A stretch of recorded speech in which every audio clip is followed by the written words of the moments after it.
చూసాను. అది నేను గొప్ప ఆర్టిస్ట్ అని నేను అనుకోవట్లే.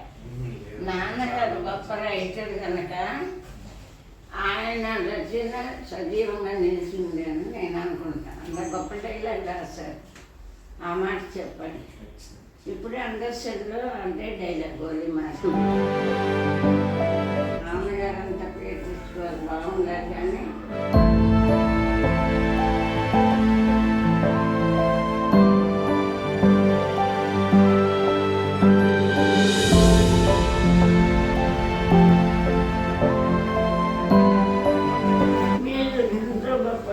డబ్బులు ఎవరైనా సంపాదిస్తారు కానీ మంచి మనసున్న వాళ్ళని సంపాదించలేదు. మీరు ఎంతో పుణ్యవంతులమ్మ. మీరు భగవంతుడు మిమ్మల్ని చల్లగా చూడాలి.